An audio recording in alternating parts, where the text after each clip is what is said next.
Bonjour frères et sœurs, je prie que la glorieuse présence du Saint-Esprit descende sur vous aujourd'hui et pendant cette semaine, alors que nous allons parler des relations. Aujourd'hui, on va parler de ces relations lorsque les personnes ne veulent plus être en relation avec nous. Les relations, c'est un sujet particulier qui peut blesser, qui peut faire du mal. Et demain, on parlera des relations que Satan va empêcher. Après-demain, les relations que Dieu va empêcher. Et on va continuer le reste de la semaine à parler sur le thème des relations. Et c'est sûr que dans nos vies, il y a des choses qu'on aimerait garder, mais qui doivent pourtant mourir pour revivre. C'est le titre de cette émission aujourd'hui. Cette chose doit mourir pour revivre. Et alors nous sommes en fin d'année, c'est le temps des bilans. Et la pandémie n'a pas été seulement sanitaire, mais elle a créé un autre type de pandémie, une pandémie sociale. Avec les restrictions des gouvernements, la fermeture des églises, des lieux de loisirs, les restaurants, l'interdiction de se rassembler, la gestion de la pandémie a fait très mal aux relations humaines. Et jusqu'à aujourd'hui, il y a beaucoup d'églises qui se rassemblaient dans des locaux qui étaient bondés de monde et qui se retrouvent maintenant à la moitié de leur capacité, voire moins que cela, dans certains cas. Et non seulement parce qu'il existe encore des restrictions, mais parce que beaucoup de chrétiens ne sont pas retournés dans leurs églises physiques. Alors certaines églises ont su s'adapter et ont proposé des services en ligne, mais il est clair, et j'en ai déjà parlé, que les relations fraternelles à distance ont leurs limites. Au Québec, l'hiver dernier, les restrictions ont empêché les gens de se voir pendant plusieurs mois. Ils ne pouvaient pas aller dans la maison de quelqu'un d'autre. Et tout ça, ça a créé vraiment toutes sortes de problèmes, de difficultés relationnelles, familiales. Et sans parler de cette pandémie, c'était juste une parenthèse, il y a d'autres maladies qui font du mal aux relations. D'autres maladies sociales, relationnelles. Jésus a dit que dans la fin des temps, Matthieu 24, les hommes se trahiront, se détesteront les uns les autres, et qu'à cause de la progression du mal, l'amour du plus grand nombre se refroidira. Alors c'est toujours dur, triste, c'est difficile à gérer lorsqu'on se sent trahi, rejeté et parfois même détesté. David dit dans le psaume 69, « Ils sont nombreux ceux qui me haïssent sans cause. Ils sont puissants ceux qui veulent me réduire au silence et qui sont à tort mes ennemis. Ce que je n'ai pas dérobé, il faut que je le restitue. » Il dit encore, « Je suis devenu un inconnu pour mes frères, un étranger pour les fils de ma mère. Et ceux qui sont à la porte bavardent contre moi. » Alors parfois les choses ne vont pas jusque-là au point où les gens vont nous détester, nous haïr, mais on aimerait de tout notre cœur que cette relation avec cette personne ou avec ces personnes ou avec cette famille, la relation que nous avions avec ces personnes, qu'elle puisse revenir. Et pourtant parfois cela nous paraît impossible. Mais nous ne pouvons pas forcer les gens à nous aimer. Vous savez, parfois on aime les personnes et on veut les attacher comme on peut attacher un chien à une laisse.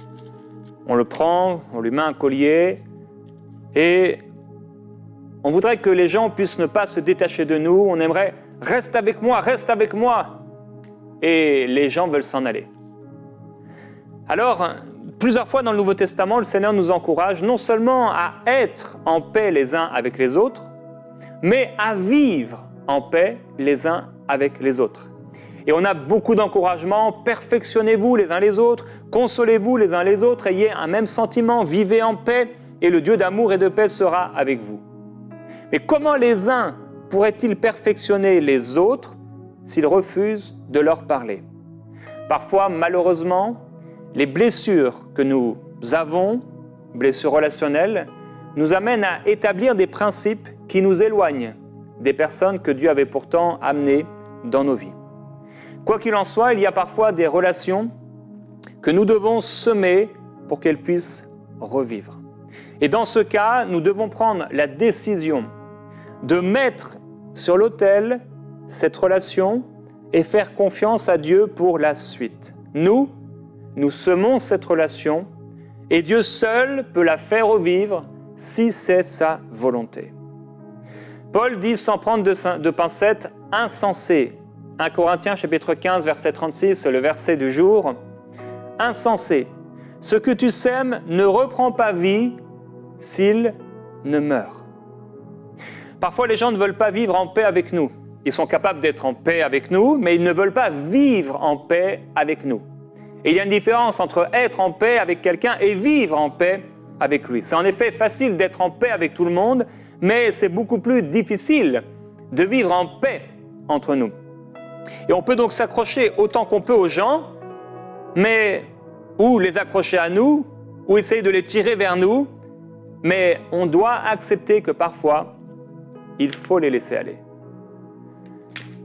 Jésus dit, il est écrit dans Jean chapitre 11, 44, « Et voici que le mort sortit du tombeau, il avait les pieds et les mains entourés de bandes de lin, le visage recouvert d'un linge. Jésus dit à ceux qui étaient là, « Déliez-le de ces bandes et laissez-le aller. » J'aimerais te dire aujourd'hui, tu dois laisser aller cette personne.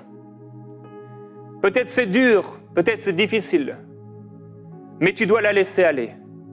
Si cette personne a fait le choix de quitter ta vie, si cette personne a fait le choix de se séparer de toi, si cette personne a fait le choix et que tu as tout essayé, tu as fait tout ce que tu pouvais pour la retenir, il y a un moment où Dieu dit, déliez-le de ses bandes, arrachez ce collier et laissez-le aller.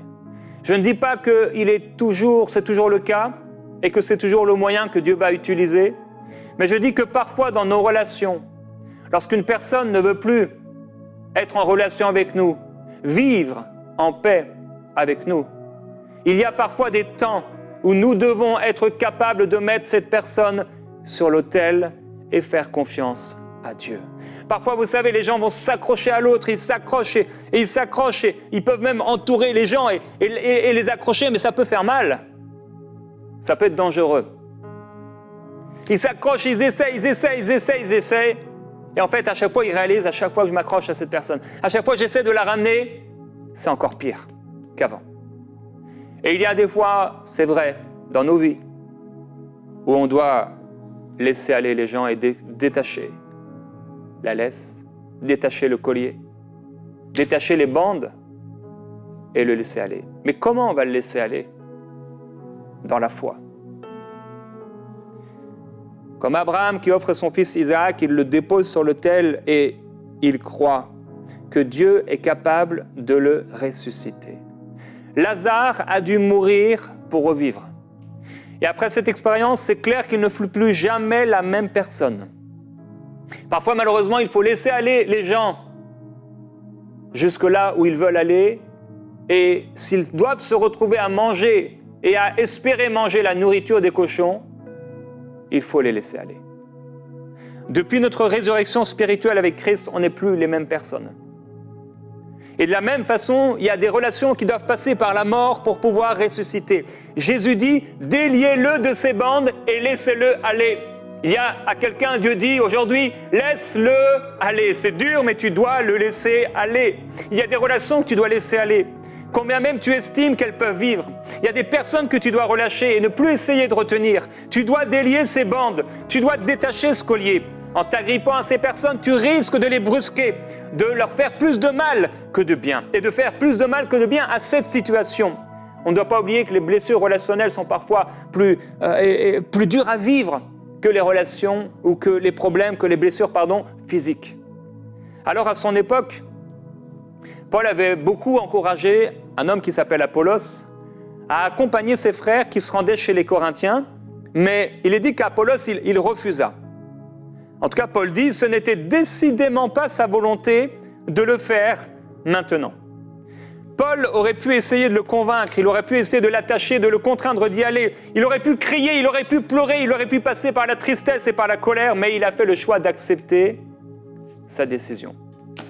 Parfois, on aura envie de crier, on aura envie de se mettre en colère, mais reste avec moi. Il a accepté sa décision. Dans Actes chapitre 15, Paul va proposer à son collaborateur Barnabas de retourner voir des frères et des sœurs dans toutes les villes où ils avaient ensemble annoncé la parole. Mais il est écrit que Barnabas a voulu emmener Jean, son cousin.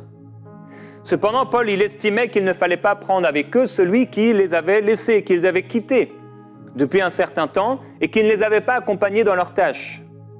Et leur désaccord fut assez vif pour qu'ils se séparent l'un et l'autre. Et Barnabas va prendre Marc avec lui, son cousin, et il va s'embarquer pour une île, et Paul va choisir Silas, et il va partir. Cette douloureuse séparation va amener certainement une forme de mort dans leur relation.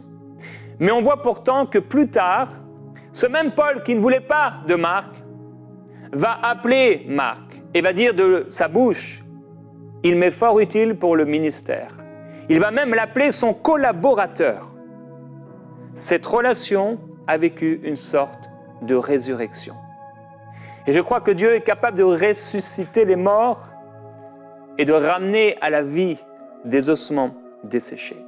Alors Paul dit, « Insensé, ce que tu sèmes ne reprend pas vie s'il ne meurt. » Si on sait que cette chose ou que cette relation est la volonté parfaite de Dieu, il faut parfois être prêt à la perdre. C'est-à-dire que cette chose ou cette relation passe par une forme de mort afin que Dieu puisse la ressusciter, en se rappelant que Dieu a le pouvoir de ramener un mort à la vie. Parfois, malheureusement, il y a aussi des situations où on voudrait et on aurait voulu que cette chose ou cette relation revienne à la vie, mais elle n'est pas censée revenir à la vie. Elle doit rester là, morte. Il y a des fois des choses qu'on aurait voulu faire avec des gens, mais Dieu a dit non. Et si Dieu a dit non, eh bien on le verra cette semaine, on doit se soumettre à sa seigneurie. Vous souvenez-vous de la petite fille du chef de la synagogue dans les évangiles qui était morte?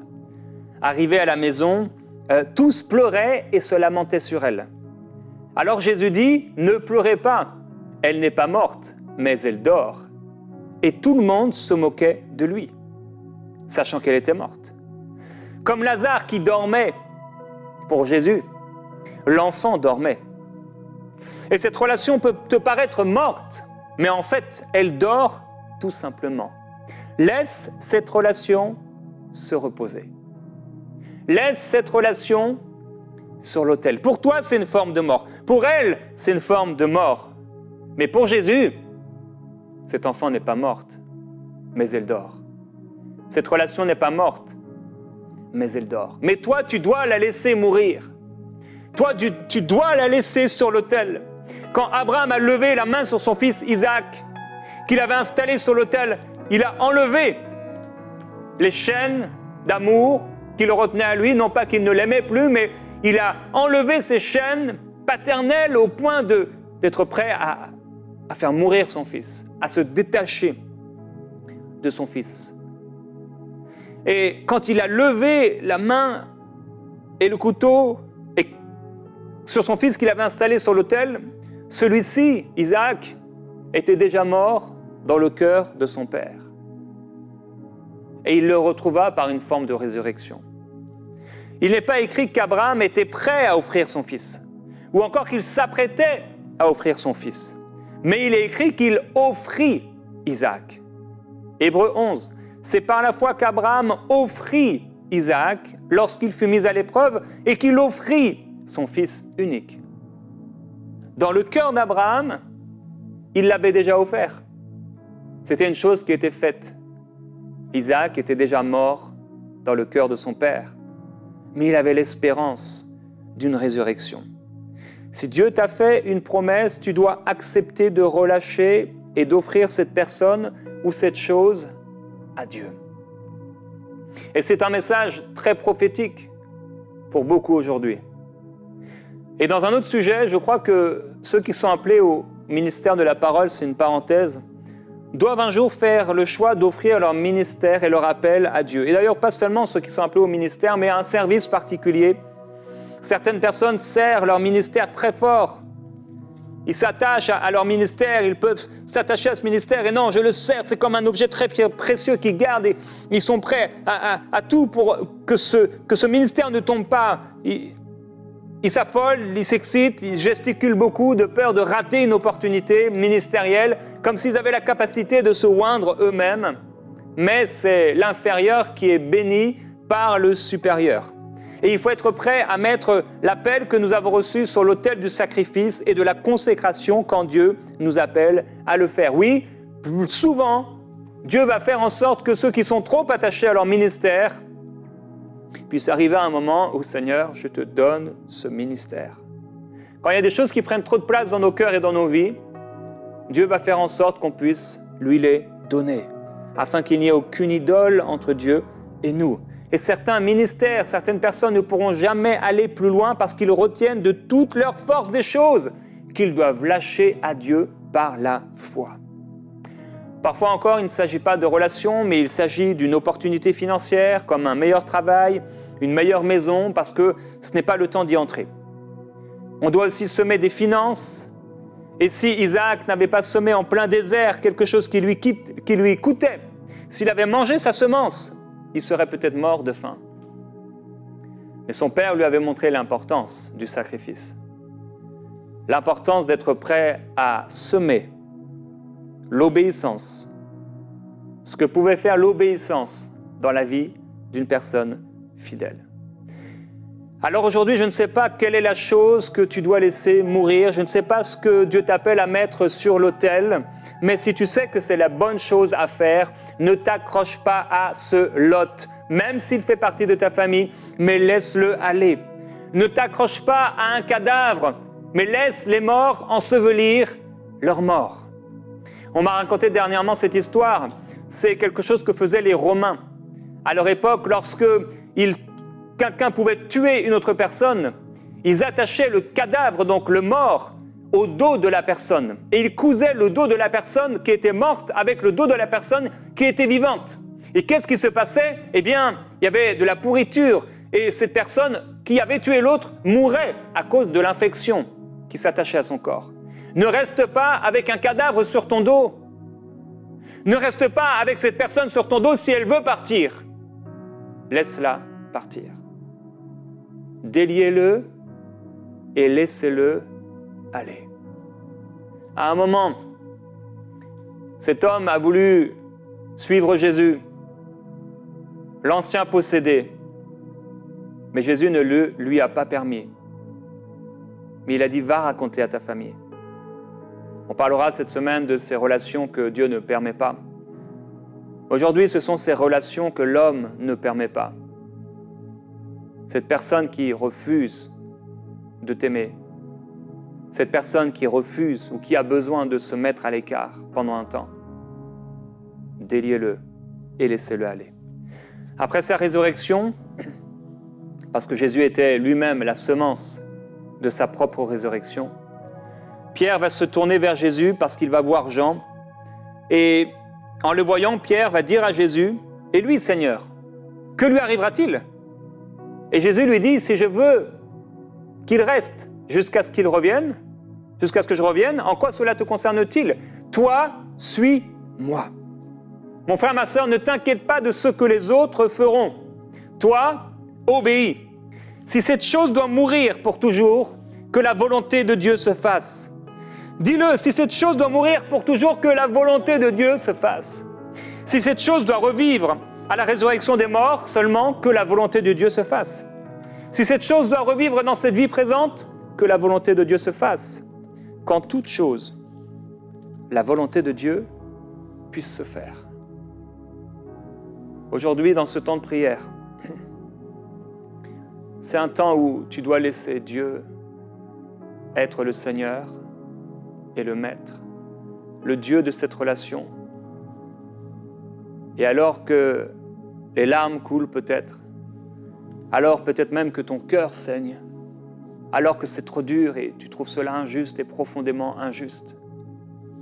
Le Seigneur appelle plusieurs personnes aujourd'hui à déposer sur l'autel cette relation, à déposer sur l'autel cet appel, à déposer sur l'autel cette chose qui a pris trop de place, à déposer sur l'autel cette souffrance relationnelle. Et là où tu te trouves dans ce temps de prière, invite Jésus à entrer dans l'endroit où tu te trouves et à parler à ton cœur. Esprit de Jésus-Christ, nous t'invitons, nous t'appelons. Tes pensées sont tellement élevées. Et je prie, Père, pour les personnes qui doivent mettre sur l'autel cette relation. Je prie pour les personnes qui doivent aujourd'hui délier, enlever les liens qu'ils avaient attachés sur l'autre, enlever les colliers, enlever les chaînes, même si c'était des chaînes d'amour, des liens d'amour, afin que cette personne qui veut partir soit libre de le faire. Et Père, je crois que parmi ces personnes, car ta parole déclare que ce que tu as uni, l'homme ne doit pas le désunir. Mais je prie pour ces personnes qui ont retenu, et ça a fait encore plus de mal que de bien, et qui souffrent intérieurement, et qui doivent laisser aller l'autre, dans la confiance et dans l'espérance que tu es capable de ressusciter cette relation. Père, je prie qu'il puisse le faire.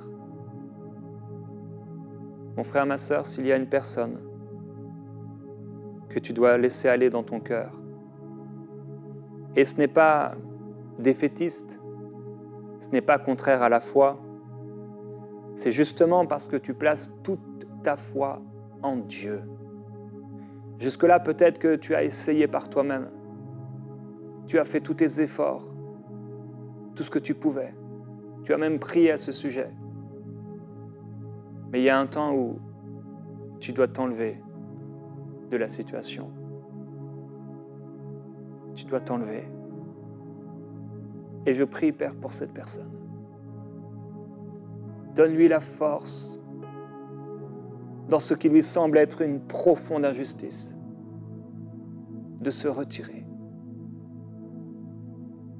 Donne-lui la force de ne pas essayer par elle-même. Jésus-Christ.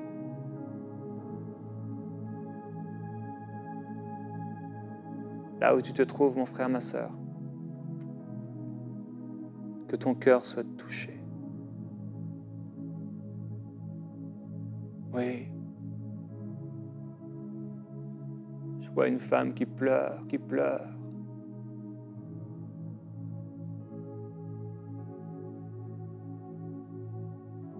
Laisse-le aller.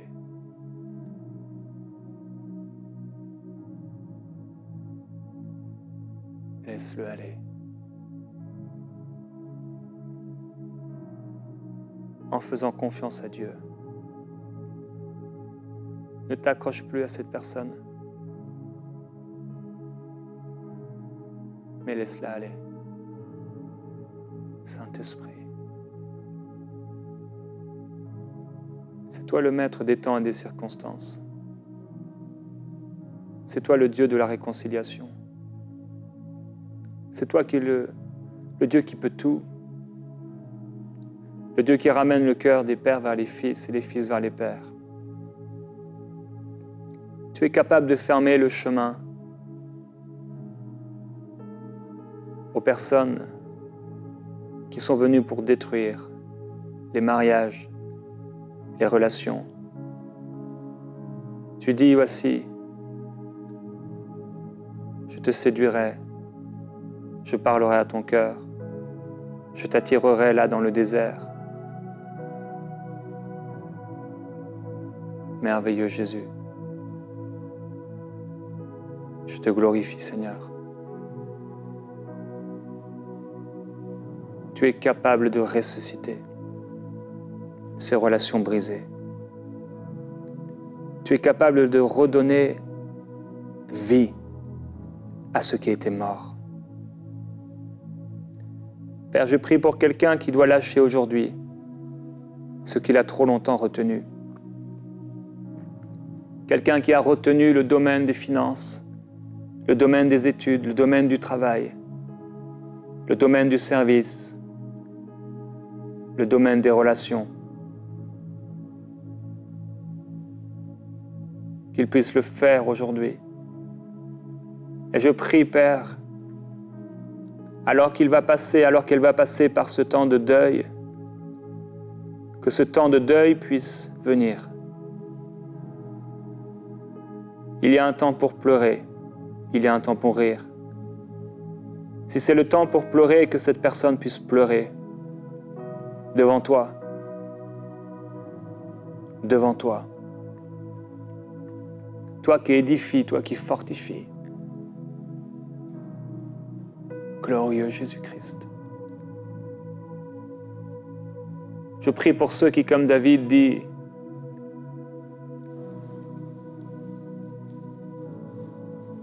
ceux qui étaient des frères me regardent comme si j'étais un inconnu.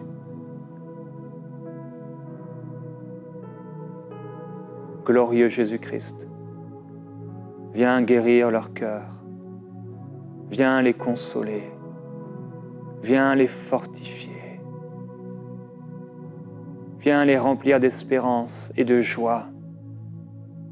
Je prie pour ceux qui, comme Pierre, regardent Jean et quelque part vivent à travers d'autres gens, d'autres personnes. Mais tu leur dis, toi, suis-moi.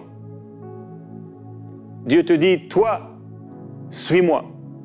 Si cette personne a pris la décision de ne pas marcher avec moi, si cette personne a pris la décision d'aller vers le mal, si cette personne s'est décidée pour le mal et non pour le bien, toi, suis-moi. Toi, suis-moi. Père, je prie pour ces personnes que tu appelles à te suivre, qu'elles ne tombent pas vers le mal, qu'elles ne soient pas ceux qui retournent à leur vomi parce que c'est trop dur, qu'elles ne soient pas comme la femme de Lot qui a regardé en arrière et qui a été pétrifiée dans cette situation. Je prie que personne ne soit pétrifié à cause d'une relation fraternelle, une situation fraternelle difficile, que personne ne soit pétrifié et qu'il puisse avancer. Tu dis, toi, suis-moi. Père, oui, merci pour la colonne de feu, de nuée qui avance. Oui, toi, suis-moi, dit le Seigneur. Je te glorifie, Jésus-Christ. Je t'adore, merci pour l'œuvre que tu fais. Dis au Seigneur, j'abandonne tout. J'abandonne tout entre tes mains. J'abandonne cette relation.